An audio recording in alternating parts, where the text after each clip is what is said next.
Pak, ini ekonomi Indonesia gimana nih Pak? Ekonomi akan bergerak di Surabaya, itu tepatnya di bulan November. Berapa bulan yang lalu saya memberitahu supaya semua nyimpen emas. Ya masih ingat angkat tangan Saudara?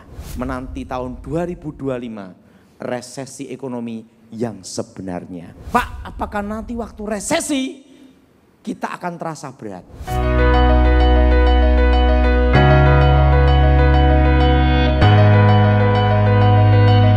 Shalom. Nah, hari ini kita bahas tentang ramalan. Tentang apa saudara? Nah, sudah yang kasih dalam Tuhan. Tak ada yang tanya sama saya, Pak, ini ekonomi Indonesia gimana nih Pak? Perlu dia tahu, untuk Surabaya jangan khawatir, aman, tidak ada kerusuhan. Nah, tepuk tangan untuk Surabaya.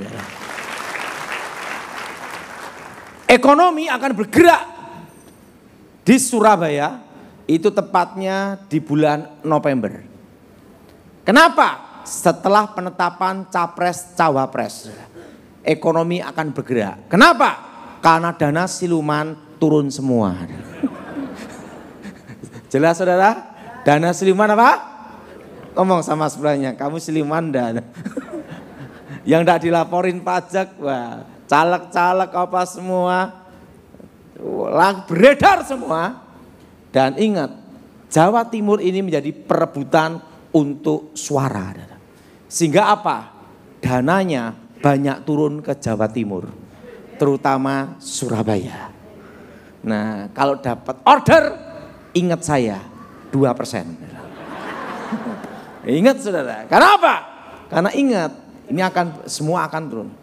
Pak, untuk setelah Pilpres bisa terjadi kerusuhan enggak? Tidak, untuk Surabaya. Kenapa? Yang danai demo duit entek. Jelas? Duitnya apa? Habis. Nah, jadi aman-aman aja. Jadi saudara ada yang tanya sama saya, Pak, setelah Pilpres nanti gimana Pak? Aman aja. Kok pada ngomong aman kenapa? Ya duit entek. Nah, jadi saudara tenang aja, enggak usah khawatir. Jadi nanti saudara, bulan November ekonomi di Jawa Timur ini akan bergerak. Ngomong sama sebelahnya, bergerak adalah. Nah, kenapa bergerak? Dananya turun. Nah, itu November sampai coblosan presiden, wakil presiden, setelah itu caleg, pilek semuanya selesai. Nah, setelah itu saudara, kita siap untuk menanti tahun 2025 resesi ekonomi yang sebenarnya. Tapi ingat, Pak, apakah nanti waktu resesi kita akan terasa berat? Enggak. Karena Indonesia didukung oleh sumber daya alamnya. Jadi saudara udah takut, Pak, nanti kalau resesi ekonomi berat enggak? Enggak. Yang berat itu satu, kalau utangnya akeh. Nah, kenapa? Pusing masalah utang bank. Jelas saudara? Makanya saya beritahu pada jemaat semua, berapa bulan yang lalu saya memberitahu supaya semua nyimpen emas. Ya masih ingat angkat tangan saudara? Nah, tapi bukan emas Jowo lain saudara. Saya udah naik terus saudara ya. Tapi ingat saudara, perlu tahu, enggak usah khawatir, enggak usah takut. Tahun depan tetap aman. Kalau ditanya, kenapa aman? Ingat, sing danai duitnya wis apa? Habis. Mari kita buka Alkitab kita dalam kitab Yesaya. Kitab Yesaya pasal 44 ayat 24 sampai dengan ke 26. Kitab Yesaya pasal 44 ayat 24 sampai dengan 26. Saudara yang ganjil, saya genap. Beginilah firman Tuhan penebusmu yang membentuk engkau sejak dari kandungan. Akulah Tuhan yang menjadikan segala sesuatu, yang seorang diri membentangkan langit, dia menghamparkan bumi. Siapakah yang mendampingi aku?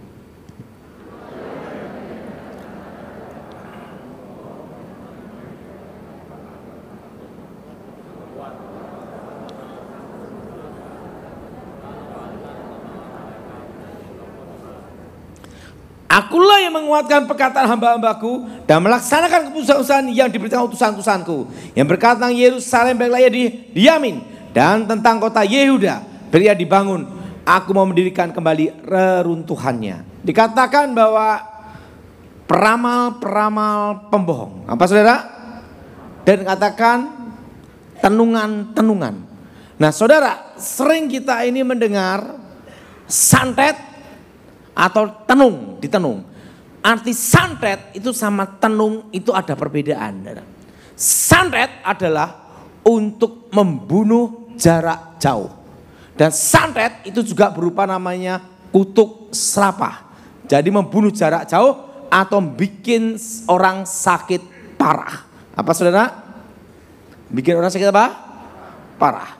Tapi kalau tenungan itu berhubungan dengan pemanggilan arwah.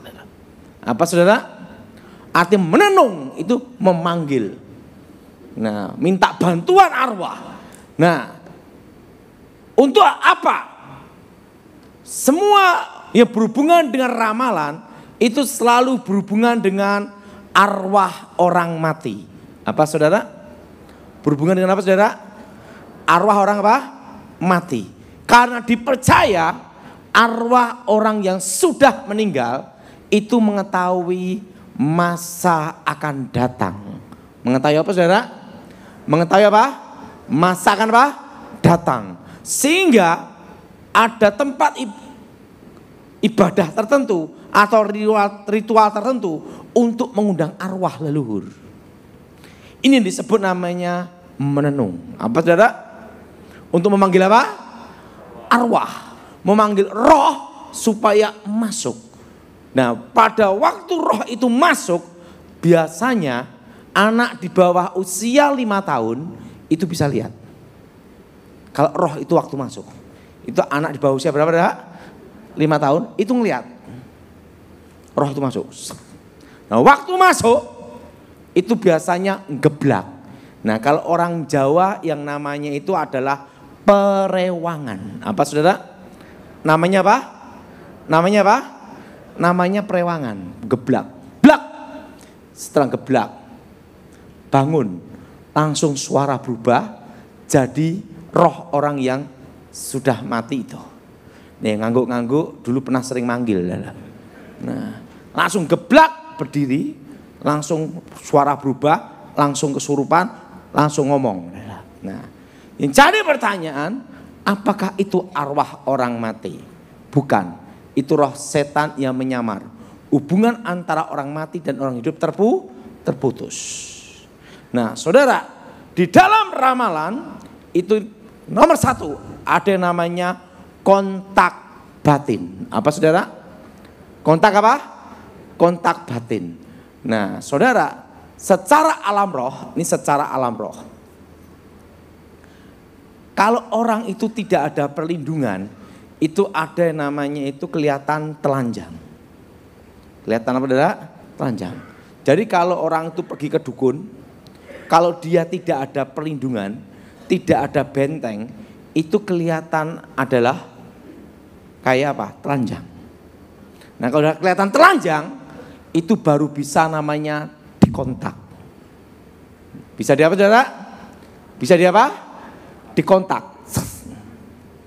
Nah, tetapi kalau ada pelindungan, itu disebut namanya orang-orang titipan dari Yang Maha Kuasa.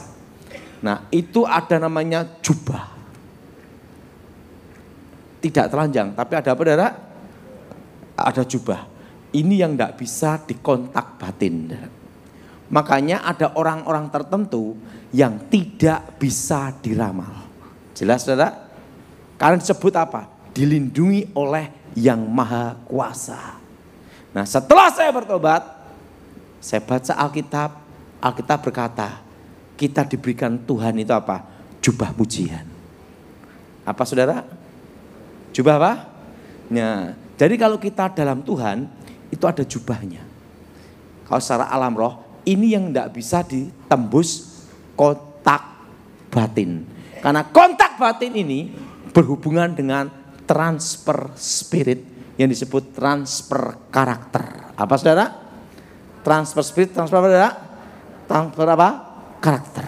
Nah saudara, seorang dukun pada waktu pasien itu datang ke tempatnya dia, udah tahu ramalan pribadi pasti tepat. Ingat ya, ramalan pribadi pasti apa? Tepat. Tapi ramalan yang bicara negara atau dunia pasti gagal. Kenapa? Ini kuncinya. Pada waktu orang itu datang ke dukun atau ke tukang ramal, itu secara alam roh itu langsung apa?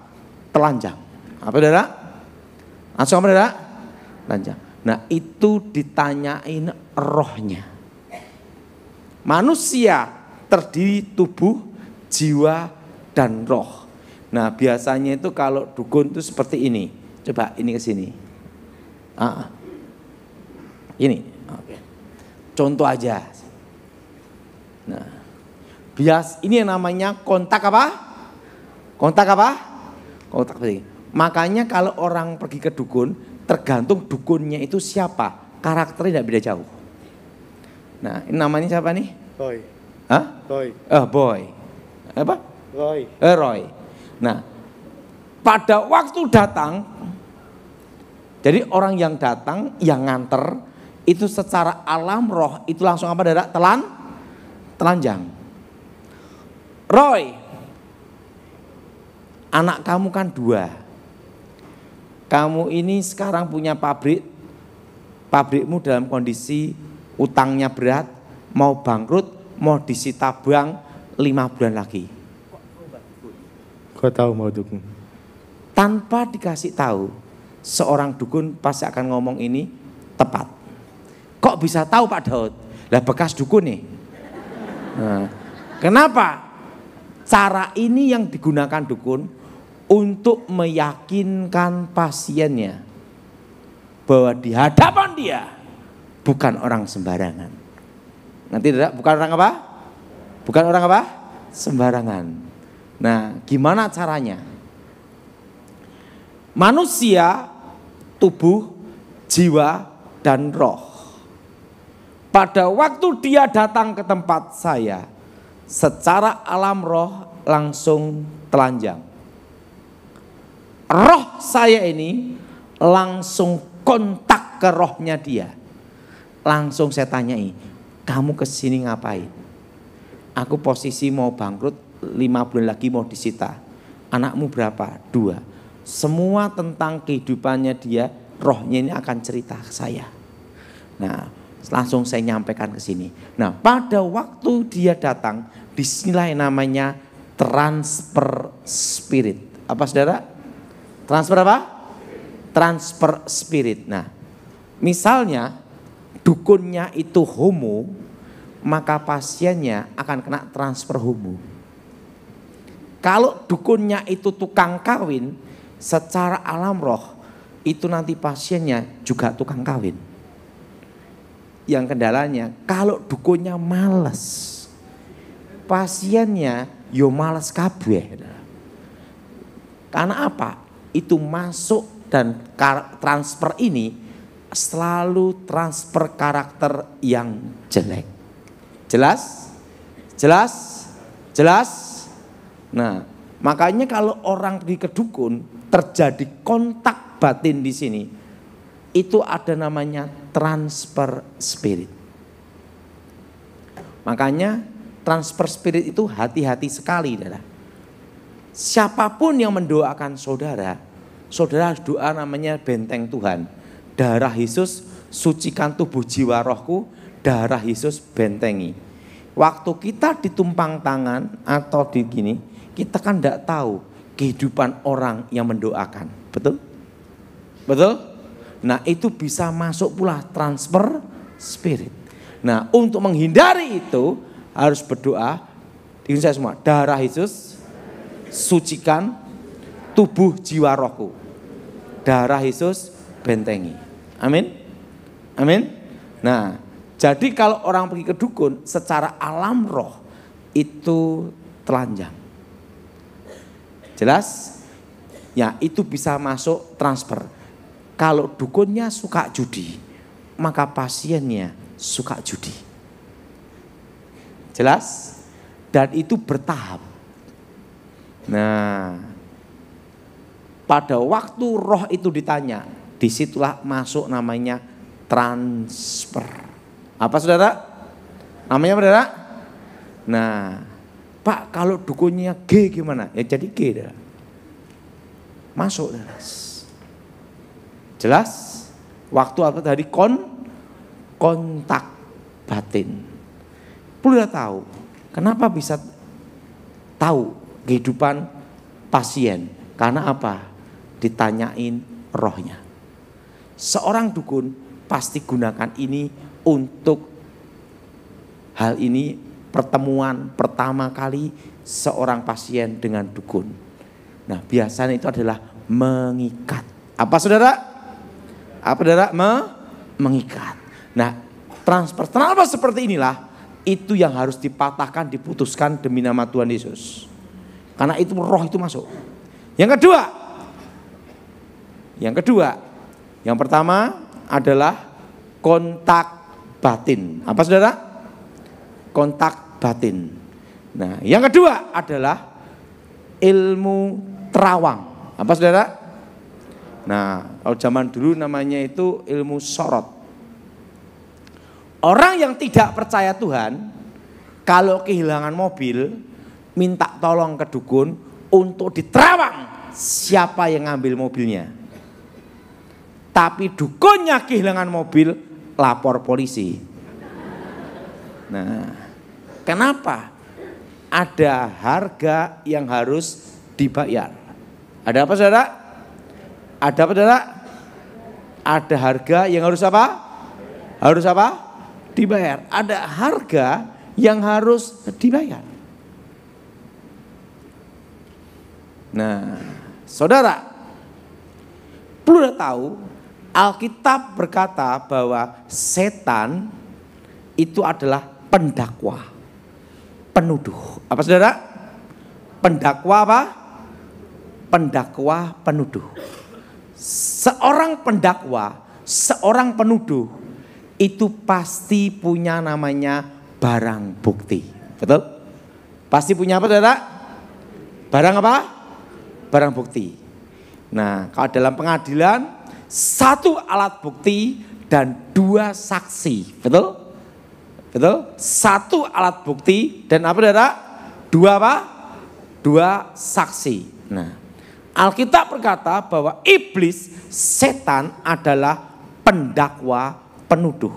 Seorang pendakwa, seorang penuduh pasti punya alat bukti. Betul? Nah, perlu tahu bahwa di dunia roh, di alam gaib itu ada namanya rekaman-rekaman apa yang diperbuat manusia. Apa saudara? Rekaman-rekaman apa saudara? Apa yang diperbuat oleh apa saudara? Manusia. Rekaman-rekaman apa yang diperbuat oleh manusia. Nah, biasanya sebelum saya bertobat ada yang pakai air. Kayak kembang setaman gitu, dibacain mantra, weng weng weng cuk, vitamin komplit. Setelah dibacain mantra, itu nanti di air itu akan kelihatan misalnya dari pencurian atau perampokan. Itu kelihatan.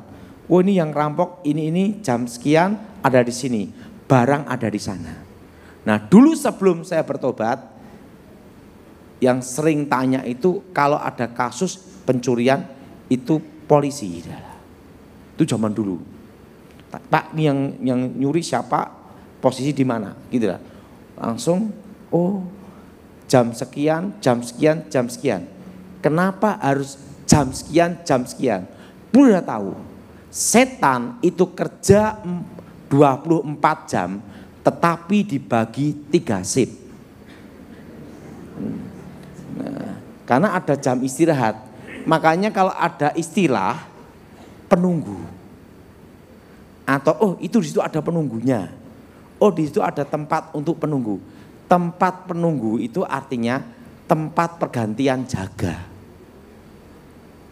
Ya, ngerti? Ngerti? Makanya suatu kali dulu itu pesawat Adam Air jatuh Kenapa dukunnya tidak bisa terawang? Karena mungkin pergantian jaga. Ganti sip. Nah, yang disebut penunggu itu adalah tempat pergantian apa? Jaga. Oh, di pinggir jalan sana sering ada kecelakaan, ada penunggunya di situ. Nah, itu tempat transit atau tempat apa? Pergantian apa? Jaga. Nah, misalnya terjadi pencurian di Jalan Jenderal Sudirman, bus. Harus tahu jamnya, tanggalnya, wetonnya. Nah, baca mantra, roh yang jaga di situ jam sekian dipanggil.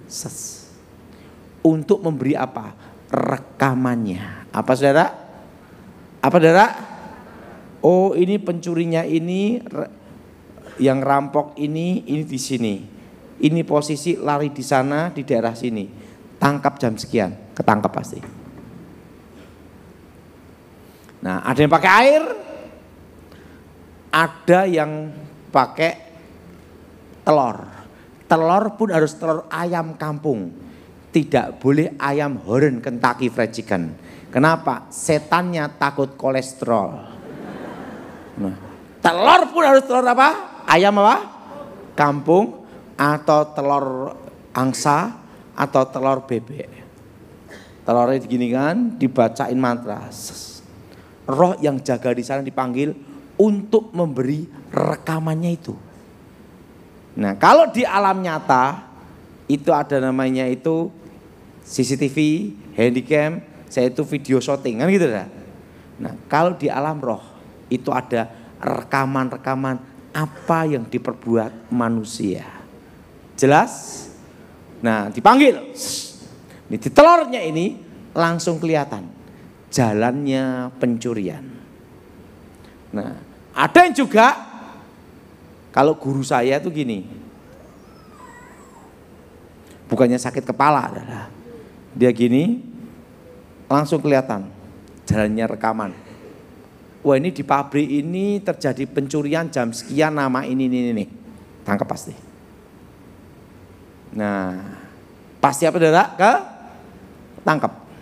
Ini yang disebut namanya ilmu terawang. Apa saudara? Ilmu apa? Ilmu apa? Terawang. Ada yang pakai kembang kantil. Nah, langsung lihat. Udah tahu.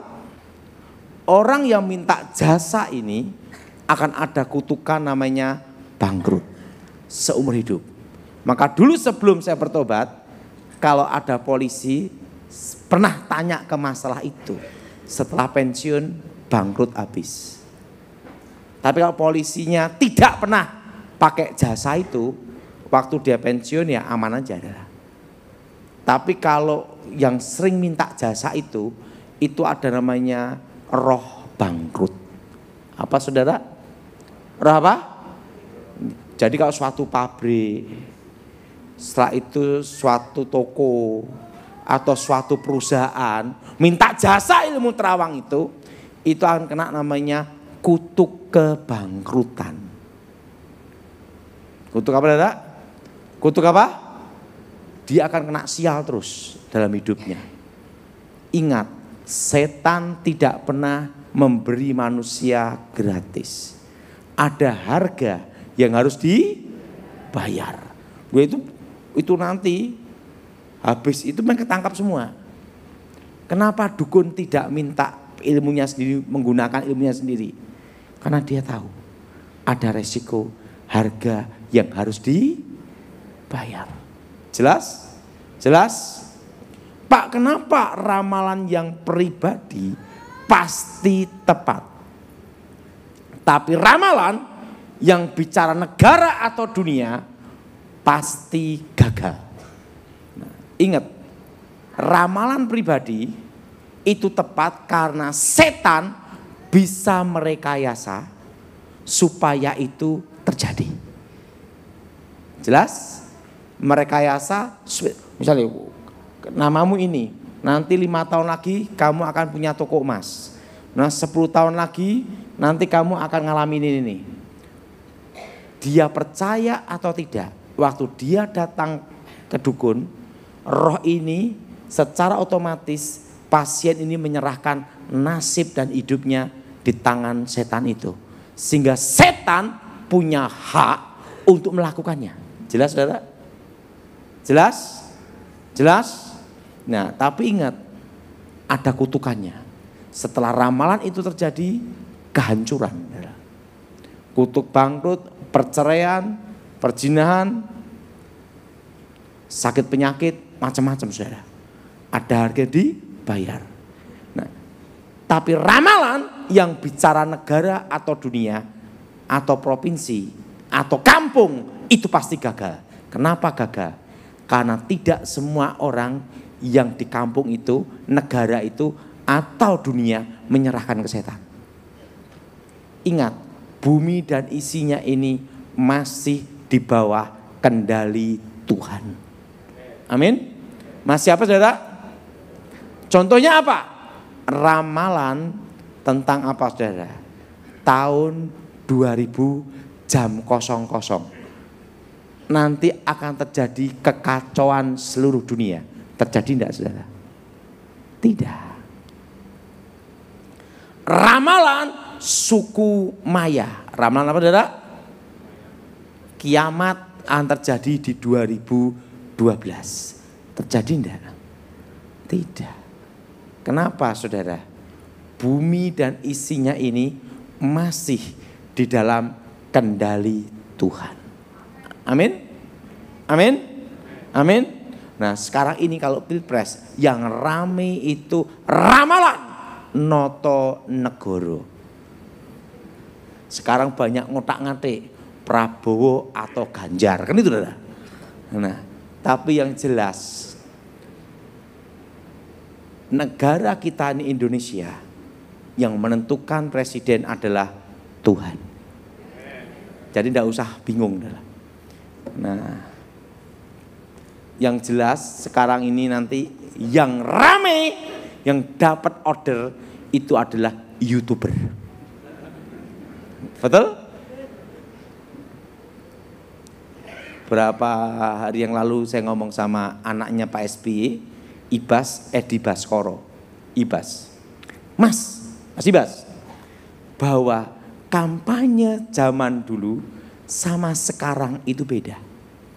Kampanye zaman dulu itu ada di lapangan-lapangan, dia bilang gitu. Kalau zaman sekarang itu ada di HP dan semua orang bisa jadi wartawan. Betul? Langsung podcast beredar kemana-mana, TikTok beredar kemana-mana, betul? Dulu ada namanya komunikasi publik, dan komunikasi personal. Sekarang kabur, tidak bisa bedain antara personal dan publik, betul? Karena semua orang bisa di media sosial, betul? Betul? Saya ngomong gini, oh gitu mas, iya. Beda dengan kampanye-kampanye zaman dulu. Dulu segala sesuatu itu pakai, kalau dukun itu pakai ilmu telepati. Sekarang enggak pakai telepati, WA. Ya, oh dulu kan kontak batin telepati dulu. Sekarang enggak usah, WA. Nah, jadi saya beritahu kemajuan zaman mas. Nah, ingat yang kedua, ilmu apa terawang. Setan tidak tahu masa akan datang. Ingat itu. Tetapi bisa merekayasa supaya itu terjadi. Supaya orang tersebut terkena kutuk.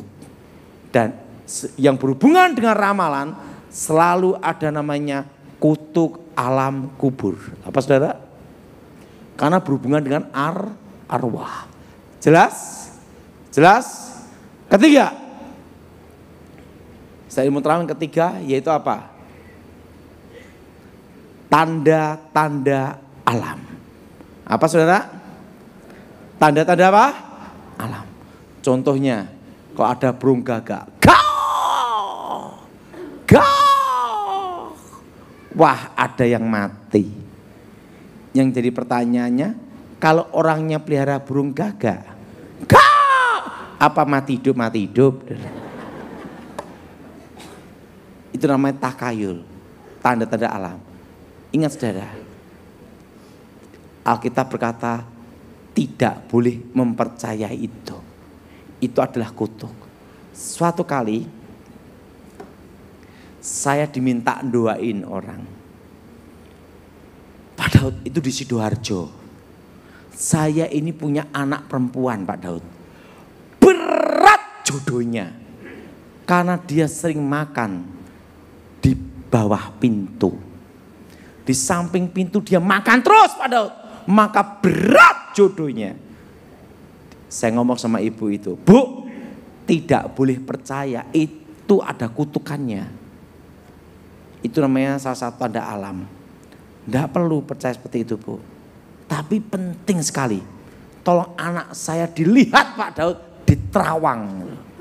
Bu, saya sudah bertobat, ini di Terawang apanya? Saya minta Pak Daud harus ketemu anak saya.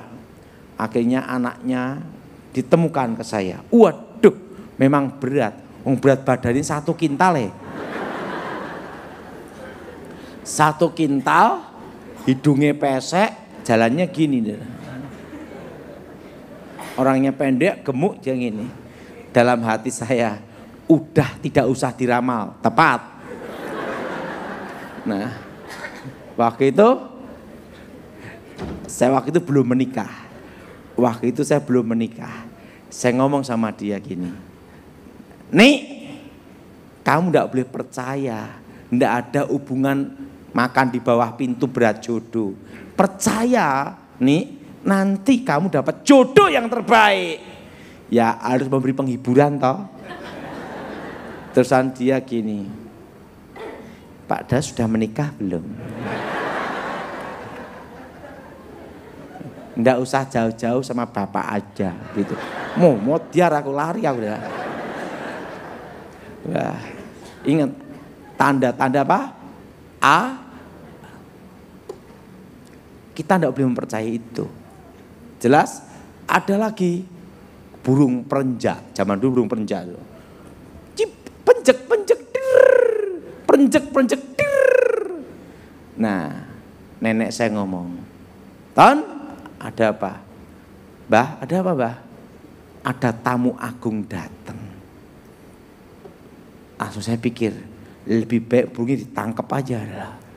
Saya tangkap, merenjak terus setiap hari. Yang datang apa? Tukang ngamen. Ingat saudara, itu namanya tanda-tanda apa? Alam. Kita sebagai anak Tuhan, hamba Tuhan, jemaat Tuhan, tidak boleh mempercayai itu.